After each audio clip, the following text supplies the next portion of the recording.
Hey, peace, brother Marty, and everybody on the panel. Uh, so the question is he lying or is it an excuse? Um, I think I was on your show once before, and I say to everybody, just generally speaking, we got to understand what the difference between an excuse is and what the difference between a reason is. The man ain't come out and get no excuses. The man came out and gave reasons, right? So there's a difference. So we got to be able to understand what that is. I think he was damned if he did, damned if he didn't, right? So my man just made an excellent point that everybody thought Errol owed some type of explanation for the type of performance that he had. And so when he didn't come out, it was all kind of rumors, you know what I mean? One or the other. I have rhetorically, I asked the cats that are Bud fans, most of you all, if you be honest, are not even interested in seeing the rematch. You all wanted to take at face value that what you saw was just a superior Bud and that Spence didn't look off and da da da da da. So now that the man come out and he give you some reasons as to why he looked the way that he did, not an excuse, but the reasons why he looked the way that he did, now that's an issue. So like I said, you damn if you damned if you do, damned if you don't. But in closing, brother Marty, at the end of the day, it is necessary for him to come out and say some of this because folks not going to want to see the rematch. And so now the Bud fans may be frailing a little bit because now you got to deal with, as you say, deal with the truth. If it is true that the man had a rib injury and the man was dealing with some of the other reasons that he described, did Bud really beat a superior or a equal caliber Spence that night? Y'all might not want to have to contend with that question. And so, nah, it ain't no excuse. The man just giving reasons as to what happened. If any of y'all play athletic and competed at any level in sports, collegiate or what have you, you lost games. It ain't an excuse to say, man, this is the reason why we lost the game. Unless you just out there, you know what I mean, kind of not dealing with the reality aspect of it. So that's what I say about that, brother, man. Okay, okay. I see everybody's making some interesting points here. Jeffrey Brooks, I mean, I know you're a Terrence Crawford fan as well, and you usually think logical. What's your take on all of this now that Errol Spence comes out and he says, hey, I wasn't 100%. The best man won that night. A lot of tweets and things that Errol Spence said on social media, to his credit, has given Bud Crawford his flowers. Is this an excuse, or is Errol Spence doing the right thing by finally clarifying that he was not 100% with the rib injury in this fight with Crawford?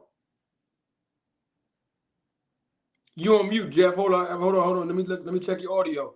All right, go ahead, Jeff. You got it.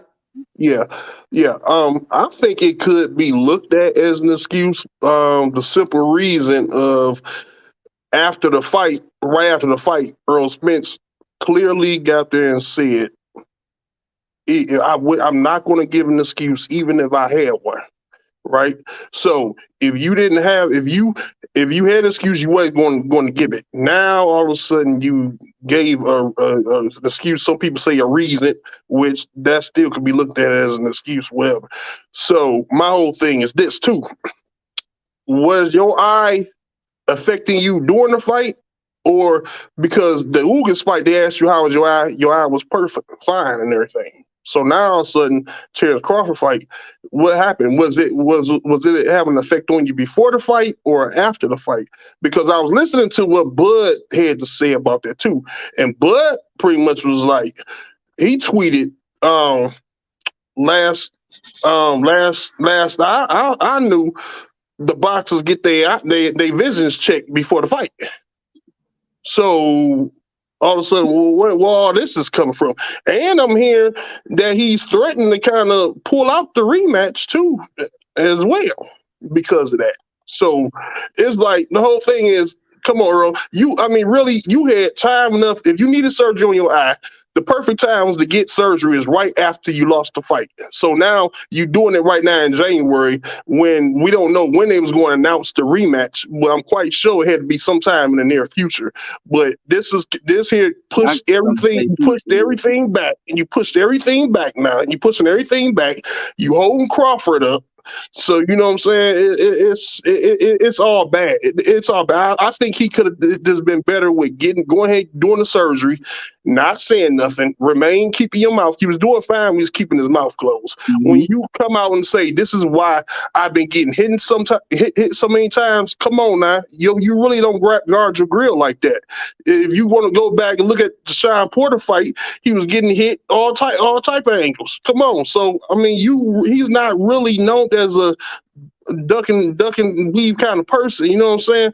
So it's like, I mean, you really think that would have made much of a difference? You know what I'm saying? So Right. that's my whole intake on that, man. Got You you. know.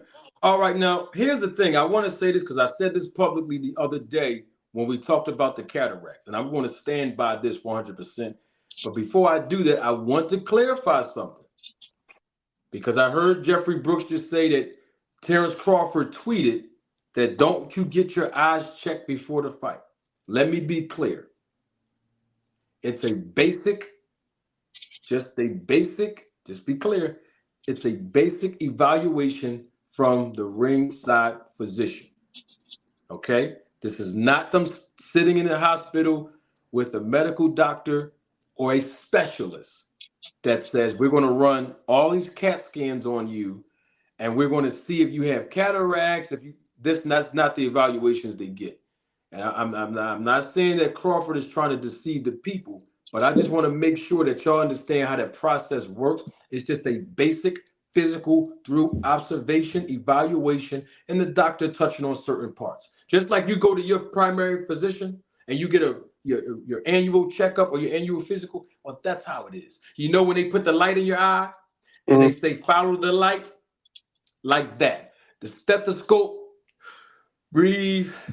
That's the type of physical that these fighters take before the fight. I just want to make sure that that's clear. It wasn't a Yeah. specialist there stating, oh, let's make sure you don't have cataracts, and then we clear you for the fight.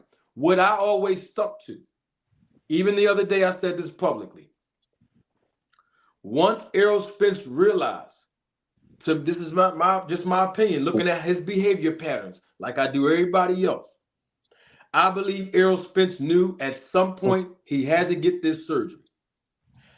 About the rib injury, we didn't know too much about that. I know D-Town was D-Town Boxing was one of the guys who was talking about this based on the interview that Blu-ray put out there. Some people were saying that wasn't true either, but we see now that there was a rib injury.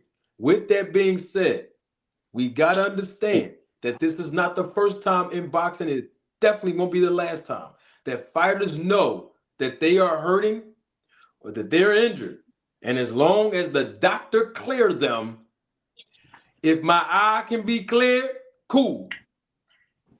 If my body can be cleared, cool. As long as the check clears, we gonna be all right.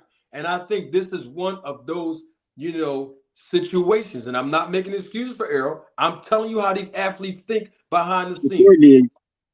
Because these athletes are professionals. This is what they do for a living. And we got to understand timeline so that this goes into perspective of my point. The last time Errol Spence received a check was in April of 2022 when he fought Ugas. Okay, so you got to understand a whole year and some change had went past. Before he got in that ring, I think about 14, 15 months before he got in that ring with Terrence Crawford. And don't forget, the accident still set him back, the one that ejected him. So, and don't forget, he was supposed to get a major payday fighting Pacquiao. Then he had to get surgery on the retina, torn retina. What I'm saying is he had some setbacks that hurt some bread that pushed him back. So what I'm saying is if he got the biggest money that he's going to receive, I'm going to be honest with you, just knowing the type of athlete Terrence Crawford is or Errol Spence, neither one of them would have said, well, y'all clear me? All right, I'm going to postpone it. No, they both would have said, you clear me? How much? Hey, Al, how much you said I can get on the back end? Hey, I'll be all right.